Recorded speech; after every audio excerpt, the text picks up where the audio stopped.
Dapat bang isama sa antas ng primarya ang sex education sa atin? Magandang araw sa inyong lahat. Isang pribilegyo na naman ang tumayo sa inyong harapan upang talakayin ang isa sa pinakamainit na issue sa ating bansa. Isasantabi muna natin ang kahirapan. Isasantabi muna natin ang korupsyon sa pamahalaan. Ngunit bibigyan natin ng kaukulang pansin ang pagsasama sa curriculum ng sex education. Dapat ba? Ikaw, dapat ba nating isama ang sex education sa antas primarya ng curriculum? Sino ba ang dapat tanungin sa isyong ito? Natural, tayo. Dahil tayo ang magtatalakad sa bagay. May mga dalawang naglalabang pananaw ukol sa sex education. Sa kabila ang simbahan, sa kabila naman ang Departamento ng Edukasyon o DepEd. Sa DepEd pumapani ang lipunan, samantalang sa Biblia ang simbahan. Ayon sa simbahan, hindi na kailangang pag-aralan pa sa antas ng primarya ang sex education. Dahil ito ay magdadagdag lamang ng kabuluhan sa mga bata, sa mga batang wala pang kamaliman, sa mga batang maaaring dumagdag sa susunod pang henerasyon sa istatistika ng maagang pagbubuntis at pag-asawa. Sa panig naman ng lipunan, kailangan nating pag-aralan ito. Kailangan nating pag-aralan ito para imulat tayo sa katotohanan lahat ng bagay ay dapat nating malaman para rin sa ating sarili. Bago ito, ano nga ba ang sex education?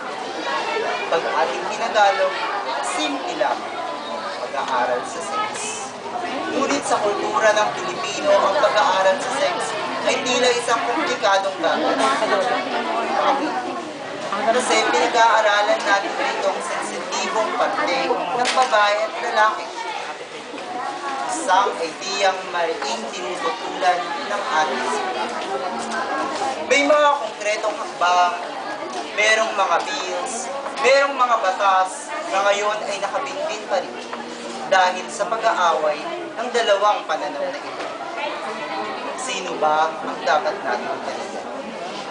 Sino ba ang dapat nating paniwalaan? Sino ba ang magdedesisyon kung isasama ang sex education sa curriculum ng antas? Tayong mga tao na bumubuo sa lipunan, tayong mga tao na bumubuo sa simbahan, dapat ito ay balanse.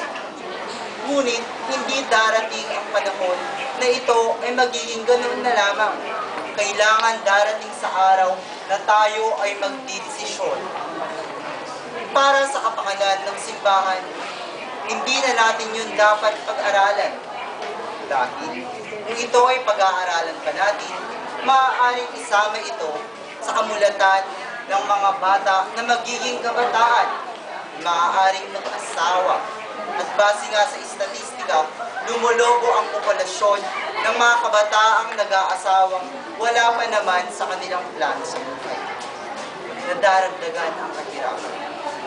Sa pananaw naman ng ating lipunan, kung pag-aaralan natin ang sex education, ang pagmumulat ng mga kabataan, ng mga tao sa lipunan ay magiging akma sa tinatawag nating social update ng mga tao na bumubuo sa isang lipunan. Sa huli, isa lang naman ang magdidesisyon. Natural, ang mga taong nakapaligid dito. Hindi ang simbahan, hindi ang lipunan, kundi tayo. Ang magiging tanong lamang kung dapat bang isama sex education sa curriculum ng antas primarya ay tayo. Tayo ba ay sasangkot sa pagdesisyon? Tayo ba ay makikilako? O tayo ba ay tatanga na lamang at hahayaan ang ibang tao sa lipunan ay nag-aaway? Tandaan natin, ang pinakamahirap isingin ay ang nagtutulog-tulugan sa katotohanan. Tandaan natin, ang pinakamahirap palahukin ay ang mga taong nagtatamad-tamaran. Ang tanong, ikaw,